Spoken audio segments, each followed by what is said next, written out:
അതേ പടച്ചവൻ പറയുകയാണ്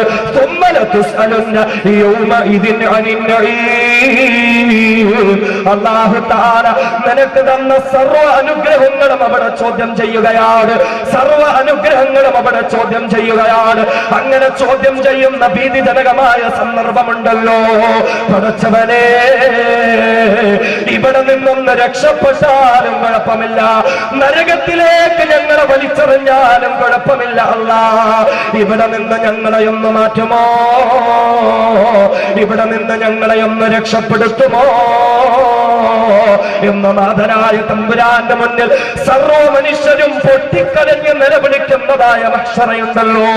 ആ മഹ്ശറയിൽ പാദകാലം നടക്കാൻ കഴിയാതെ സർവ്വ മനുഷ്യ മക്കളും ഹാജരാക്കപ്പെടുകയാണ്. അല്ലാഹുവിന്റെ ഹബീബ് പറയുകയാണ്, ലാ തസൂലു ഖദമ ബിനി ആദമ യൗമൽ ഖിയാമ. പാദം മനുഷ്യന്റേതായ, ആദം സന്തതികളുടേതായ പാദം കാല് ചലിപ്പിക്കാൻ പോലും പറ്റില്ല മഹ്ശറയിൽ. ഏതുവരെ എന്നറിയുമോ? അഞ്ച് കാര്യങ്ങളെ പറ്റി പടച്ച തമ്പുരാൻ ചോദിക്കുന്നതാണ്. അഞ്ച് കാര്യങ്ങളെ പറ്റി പടച്ച തമ്പുരാൻ വിചാരണ നടത്തുന്നതാണ്. ഈ അഞ്ച് കാര്യങ്ങൾക്കും അള്ളാഹുവിന് തൃപ്തിപ്പെടുന്ന മറുപടി കൊടുക്കാതെ, ഈ അഞ്ച് കാര്യങ്ങൾക്കും അള്ളാഹുവിന് ഇഷ്ടപ്പെടുന്ന മറുപടി കൊടുക്കാതെ, ഈ കാര്യങ്ങൾക്കും അള്ളാഹുവിന് സ്വീകാര്യ യോഗ്യമായ മറുപടി കൊടുക്കാതെ ഇല്ല ചെറുപ്പക്കാരാ, ഇല്ല എന്റെ പ്രിയപ്പെട്ട പെങ്ങള്, ലാ തസൂലു ഖദമ ബിനി ആദം. ആദം നബിയുടെ മക്കളിൽ നിന്നും ഒരാളുടെ കാത് പോലും ചലിക്കപ്പെടുകയില്ല, ഒരാളുടെ പാദം പോലും ചലിക്കപ്പെടുകയില്ല. അപ്രകാരം ഹാജരാക്കപ്പെടുന്ന സന്ദർഭമുണ്ടല്ലോ. ഏതാണ് അഞ്ച് ചോദ്യങ്ങളെന്നറിയുമോ? അല്ലാഹുവിന്റെ ഹബീബ് പറയുന്നു, ഒന്നാമത് പടച്ച തമ്പുരാൻ ചോദിക്കുകയാണ്, അൻഉമിരിഹി ഫീമ അഫ്നാ. ഒന്നാമത് അല്ലാഹു ചോദിക്കുകയാണ്, ഏ മനുഷ്യ, നിനക്ക് ഞാൻ ആയുസ്സ് തന്നതാണ്. 30, 40, 50, 60, 70 വർഷം ആയുസ്സ് തന്നതാണ്. ഈ ആയുസ് എങ്ങനെ ചെലവഴിച്ചെന്ന ചോദ്യത്തിന് വ്യക്തമായ മറുപടി കൊടുക്കാതെ ഇല്ല ഇല്ല, കാലം ചലിപ്പിക്കാൻ പോലും കഴിയില്ല. രണ്ടാമത് പടച്ച തമ്പുരാൻ ചോദിക്കുന്ന ചോദ്യമുണ്ടല്ലോ, രണ്ടാമത് പടച്ച തമ്പുരാൻ ചോദിക്കുന്ന ചോദ്യമുണ്ടല്ലോ. അല്ലാഹുവിന്റെ ഹബീബ് പറയുന്ന ചോദ്യം എന്തെന്നറിയുമോ? ഓരോരുത്തരുടെയും യൗവനത്തെ പറ്റിയാണ്, ഓരോരുത്തരുടെയും യുവത്വ കാലത്തെ പറ്റിയാണ്, ഓരോരുത്തരുടെയും ചുറുചുറുക്കുള്ള കാലത്തെ പറ്റിയാണ്.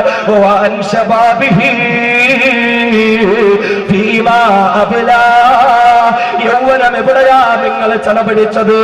എന്ത് യൗവനം ആർക്ക് വേണ്ടിയാ നിങ്ങൾ കൊടുത്തത്? നാലാംഗട രാഷ്ട്രീയക്കാരോട് കൊടുത്തെന്ന് പറഞ്ഞാൽ രക്ഷപ്പെടാൻ പറ്റുമോ? സിനിമാ താരങ്ങൾക്ക് വേണ്ടി ഫാൻസ് വെൽഫെയർ അസോസിയേഷൻ ഉണ്ടാക്കാൻ കൊടുത്തെന്ന് പറഞ്ഞാൽ രക്ഷപ്പെടാൻ പറ്റുമോ? അനാചാരങ്ങൾക്കും അധാർമിക പ്രവണതകൾക്കും വേണ്ടി കൊടുത്തെന്ന് പറഞ്ഞാൽ എന്റെ ചെറുപ്പക്കാരാ രക്ഷപ്പെടാൻ പറ്റുമോ? എന്റെ പൊന്നുമോനെ, ഒന്ന് വിചിന്തനം നടത്തടാ. നിന്റെ ജീവിതത്തെ പറ്റി നിനക്ക് തന്നെ ഒരു ബോധമുണ്ടാകട്ടെ. ഒന്ന് ചിന്തിക്കണേ മുസ്ലിമേ. അല്ലാഹു നിനക്ക് യൗവനം തന്നപ്പോൾ ആ യൗവനത്തെ ആരെയൊക്കെയോ ഭയപ്പെട്ടുകൊണ്ട് നീ തൊലച്ചു കളയുമ്പോൾ, ആരെയൊക്കെയോ ഭയപ്പെട്ടുകൊണ്ട് നീ നശിപ്പിച്ചു കളയുമ്പോൾ, ഞാനൊരു മുസ്ലിമായി ജീവിച്ചു കഴിഞ്ഞാൽ, ഞാനൊരു ഈമാനിക ആവേശമുള്ള ചുറുചുറുക്കുള്ള യുവാവായി ജീവിച്ചു കഴിഞ്ഞാൽ, ഞാൻ സത്യത്തിന്റെ വക്താവായി മാറിയാൽ, ഞാൻ അധർമ്മത്തിനെതിരെ ശബ്ദിക്കുന്നവനായി മാറിയാൽ, ഞാൻ അനാചാരങ്ങൾക്കെതിരെ ജിഹാദ് നടത്തിക്കൊണ്ട് അല്ലാഹുവിനെയും റസൂലിനെയും പരിചയപ്പെടുത്തുന്നവനായി മാറിയാൽ, അതേ ഞാൻ മതമൗലികവാദി എന്ന് മുദ്രകുത്തപ്പെടുന്നതാണ്, ഭീകരവാദി എന്ന് മുദ്രകുത്തപ്പെടുന്നതാണ്, തീവ്രവാദി എന്ന് മുദ്രകുത്തപ്പെടുന്നതാണ്. രാജ്യം ഭരിക്കുന്ന, രാഷ്ട്രം ഭരിക്കുന്ന നാലാംഗിട രാഷ്ട്രീയക്കാരുടെ ഒരുക്കുന്നതായ പ്രത്യേക നീതിപീഠത്തിന്റെ മുന്നിൽ ചോദ്യം ചെയ്യപ്പെടുന്നവനായി ഞാൻ നിൽക്കുന്നതാണ് എന്ന് ഭയപ്പെട്ടുകൊണ്ട് അല്ലാഹു പഠിപ്പിച്ച ജീവിതത്തിൽ നിന്നൊഴിഞ്ഞു മാറി, റസൂലുള്ളാഹി പഠിപ്പിച്ച ജീവിതത്തിൽ നിന്നൊഴിഞ്ഞു മാറി നപുംസക ജീവിതം നയിക്കുന്ന ചെറുപ്പക്കാരാ, ആരെയാ പൊന്നുമോനെ നീ ഭയപ്പെടുന്നത്? ആരെയാ പൊന്നുമോനെ നീ ഭയപ്പെടുന്നത്? അല്ലാഹു നിന്നോട് ചോദ്യം ചോദിക്കുന്ന ദിവസമുണ്ടടാ. ദുനിയാവിൽ ആരും നിന്നെ ചോദ്യം ചെയ്യുന്നില്ല. ഒരു മന്ത്രി പുങ്കവന്റെയും ചോദ്യത്തിന് നീ ഉത്തരം കൊടുക്കണ്ട, ഒരു പോലീസ് ഏമാന്റെയും ചോദ്യത്തിന് നീ ഉത്തരം കൊടുക്കണ്ട, ഒരു രാഷ്ട്രീയ നേതാവിന്റെയും ചോദ്യത്തിന് നീ ഉത്തരം കൊടുക്കണ്ട. അല്ലാഹുവിന്റെ ചോദ്യത്തിന് മാത്രം ഉത്തരം കൊടുക്കേണ്ട ദിവസമാണ്. അല്ലാഹുവിന്റെ വിചാരണയുടേതായ വിതുമ്പുന്ന നിമിഷങ്ങളെ നേരിടേണ്ടി വരുന്ന സന്ദർഭമാണ്. ആ ദിവസത്തിന്റെ അവസ്ഥ എന്തെന്നറിയുമോ? അല്ലാഹു തന്നെ പരിചയപ്പെടുത്തുകയാണ്. ആ ദിവസം ആരുടെ ദിവസമാണ്? അല്ലാഹു വന്ന് വിളിച്ചു ചോദിക്കുന്നതാണ്. ലിമനിൽ മുൽക്കുൽ യൗം, ലിമനിൽ മുൽക്കുൽ യൗം. ഇന്നത്തെ അധികാരം ആർക്കാണടാ ഉള്ളത്? ഇന്നത്തെ അധികാരം ആർക്കാണടാ ഉള്ളത്? അധികാരത്തിന് വേണ്ടി കടിപിടി കൂടിയവരെവിടെ?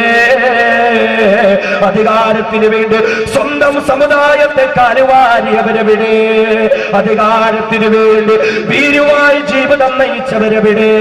അധികാരത്തിന് വേണ്ടി എന്ത് വൃത്തികെട്ട പ്രവർത്തനവും നടത്താൻ മടിയില്ലാത്തവരെവിടെ? ലിമനിൽ മുൽക്കുൽ യൗം. ഇന്നത്തെ അധികാരം ആർക്കാണടാ? ഇന്നത്തെ അധികാരം ആർക്കാണടാ? സാമ്രാജ്യ ശക്തികൾക്കൊന്നും അധികാരമില്ല, വർഗീയവാദികൾക്കൊന്നും അധികാരമില്ല, അക്രമ രാഷ്ട്രീയക്കാർക്കൊന്നും അധികാരമില്ല, ഭരണകൂട ഭീകരവാദികൾക്കൊന്നും അധികാരമില്ല, ആർക്കും ഒന്നും അധികാരമില്ല. സഹോദരങ്ങള്, പലസ്തീനിന്റെയും ഇറാഖിന്റെയും അഫ്ഗാനിന്റെയും തെരുവോരങ്ങളിലേക്ക് എണ്ണപ്പാടങ്ങളിൽ കണ്ണും നട്ടുകൊണ്ട് ഇന്നും ഇതാ ക്രൂരമായി കൊലപാതകം നടത്തുന്ന അമേരിക്കയുണ്ടല്ലോ. അമേരിക്കയ്ക്കും അധികാരമില്ല, ജോർജ് ഡബ്ല്യു ബുഷിനും അധികാരമില്ല, ബറാക് ഹുസൈൻ ഒബാമയ്ക്കും അധികാരമില്ല, വ്ളാഡിമിർ പുടിനും അധികാരമില്ല, ആർക്കും ആർക്കും ആർക്കും അധികാരമില്ല. ഒരു രാഷ്ട്രീയക്കാരനും അധികാരമില്ലടോ, ഒരു പോലീസ് ഏമാനും അധികാരമില്ലടോ, DGPക്കും അധികാരമില്ല, IG-ക്കും അധികാരമില്ല, SP-ക്കും അധികാരമില്ല, ഒരു സ്പെഷ്യൽ ബ്രാഞ്ച് ഓഫീസറിനും അധികാരമില്ല, ആർക്കും അധികാരമില്ല. പൊന്നുമോദി, എല്ലാവരും അധികാരം നഷ്ടപ്പെട്ടുകൊണ്ട് രാജാതിരാജനായ പടച്ച തമ്പുരാന്റെ മുന്നിൽ ഒരു നൂൽ കഷണം പോലുമില്ലാതെ വന്നു നിൽക്കുന്ന സന്ദർഭമുണ്ടല്ലോ. സകലതും പടച്ചവന്റെ മുന്നിൽ സമർപ്പിച്ചുകൊണ്ട് എല്ലാം നഷ്ടപ്പെട്ടുകൊണ്ട് നിസ്സഹായരായി വന്നു നിൽക്കുന്ന സന്ദർഭമുണ്ടല്ലോ. അന്നാ പടച്ചവൻ നിന്നോട് ചോദ്യം ചോദിക്കുന്നത്, അന്നാണ് പടച്ചവൻ നിന്നെ വിചാരണ ചെയ്യുന്നത്.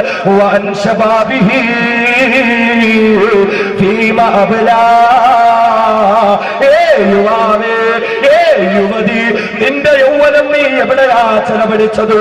എന്റെ ചെറുപ്പക്കാരാ, അന്ന് നീ അല്ലാഹു ആ ചോദ്യം ചോദിക്കുമ്പോൾ പടച്ചവന് ഈ നിൽക്കുന്ന സിനിമാ താരങ്ങൾക്ക് കൊടുത്തുവല്ല, ഈ നിൽക്കുന്ന സീരിയൽ താരങ്ങൾക്ക് കൊടുത്തുവല്ല, ഈ നിൽക്കുന്ന നിരീശ്വരവാദികളായ രാഷ്ട്രീയ മേധാവന്മാർക്ക് കൊടുത്തുവല്ല, പടച്ചവനെ ഈ നിൽക്കുന്ന അനാചാരത്തിന്റെ വക്താക്കൾക്ക് കൊടുത്തുവല്ല.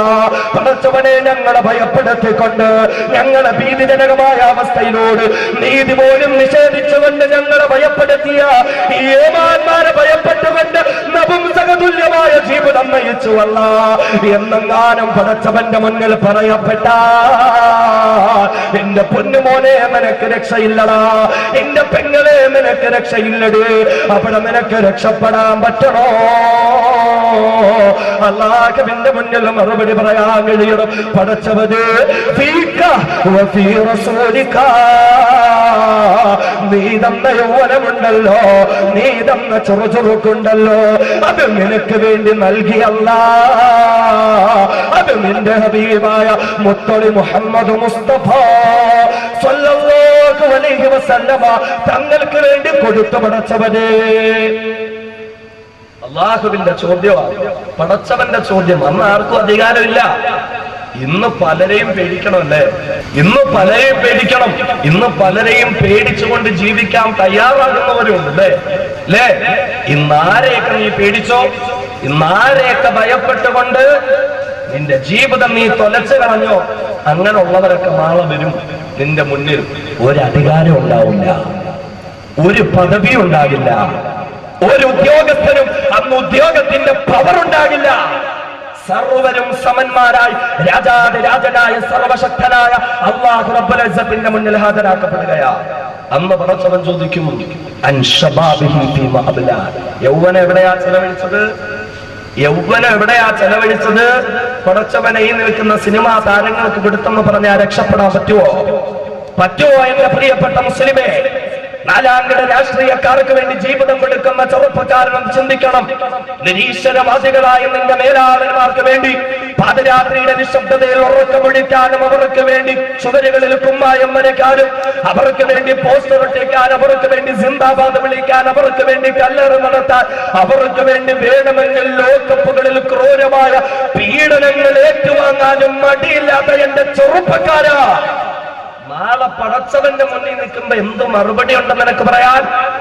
എന്റെ സഹോദരിമാരൊന്ന് ചിന്തിക്കണം.